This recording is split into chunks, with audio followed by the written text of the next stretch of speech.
Good morning from Islamabad, Pakistan. I am Sayyid Mansoor Ali Shah, Judge of the Supreme Court in Pakistan. And I want to thank Susanna Medina, in particular, the President of IEWJ, for extending a warm invitation to attend the conference, which I could not due to my judicial commitments. So thank you so much for hearing me through this video recording. I just wanted to share some of my thoughts and some of the initiatives that we took at the Lahore High Court in Punjab, where I was the Chief Justice before I was elevated to the Supreme Court, to show to you how we've built bridges amongst female and male judges in Pakistan and how gender sensitization has done wonders for us. You see, as a background, it's important to understand that we are a very male-dominated justice system. 14% of our district judiciary is female judges, whereas at the constitutional level, at the constitutional court, we just have 5% of the judges who are female judges. And with two of our judges who are now from the constitutional court who are now in Buenos Aires, you can imagine that the country is working under 5% at the moment. So we realized the problem. We thought that while we're inducting male and female judges, they are working on their own. They seem to be working in isolation, like two distinct sets of people working in the same judicial system. They were not working as a team. They each harbored views against each other just on the basis of gender.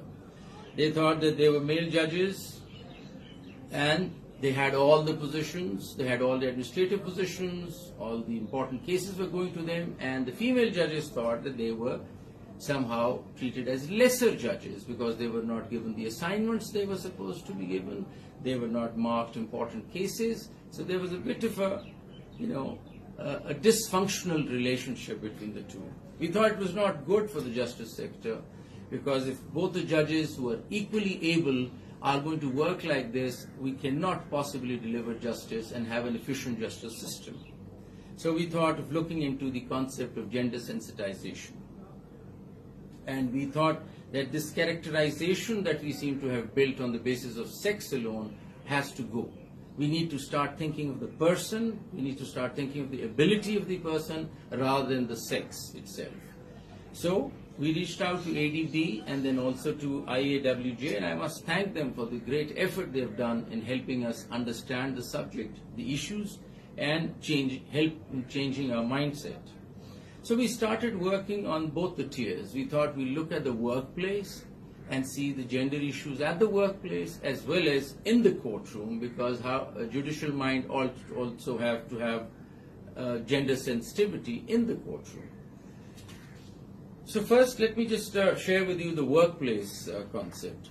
We felt that the judges, female judges, thought that they were being treated as lesser judges and they did not have the kind of say that they should have had, and they were not involved in most of the administrative work. And any system which is unjust, we thought, any system which at the workplace is unjust could not possibly produce just and fair judges, because that would lead to frustration and could not lead to effective judges who could dispense justice. So we came up with various policies. We came up with the gender policy ensuring that every female judge is part and parcel of the administrative decision-making committees. So every committee would have a female judge in it, one or more. And we came up with a gender posting and transfer policy, ensuring that female judges ought to be transferred and posted keeping in view geographical distances, the distances from their families, keeping in view where their spouses and families are working, keeping in view their children, keeping in view a number of other factors which would help them achieve a place where they would be comfortable to work.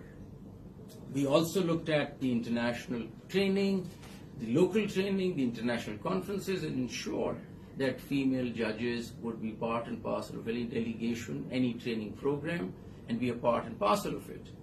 Most of the positions that were given to the female judges. For example, the Judicial Academy was headed by a female judge. Districts were being headed by female judges, and they were instructors and directors at the academy were female judges. So we thought this was the kind of opening up that was required.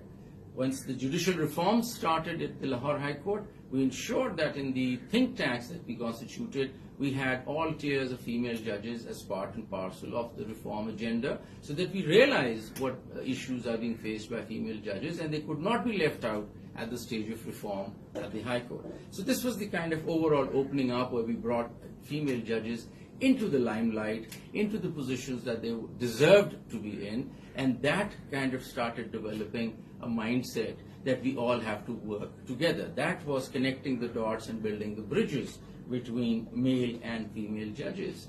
And side by side, ADB and then AWJ help us train our judges, understand the issues of gender and the preconceived notions we seem to have attached with sex had to go, and they did go.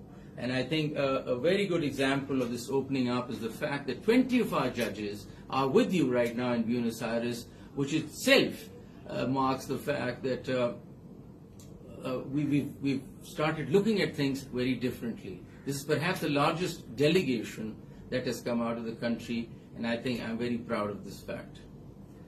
Coming over to the judicial side and the courtroom, a truly healthy and forward-looking judicial mind has to be gender sensitive. There's no doubt about it. A litigant of any gender must not feel threatened or deprived or uncomfortable while approaching the doors of justice or being in a courtroom. All victims and witnesses, female or male, whether they be lesbians, gay, bisexual, transgender or intersex, must have equal access to justice. We also stress that majority of victims of inequality and discrimination and violence are women in our society in comparison to men. And this sensitivity had to be built in. Infrastructurally, we went ahead and established a gender-based violence court. This court is sensitive to the needs of all vulnerable victims and witnesses of gender-based violence, which includes children.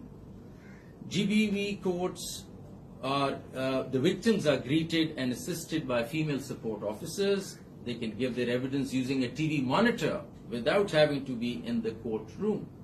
Practice guidelines requiring appropriate questioning by lawyers to ensure questions are not degrading and humiliating. Court orders are also made for their security and protection, and GBV cases are being fast-tracked to minimize delays.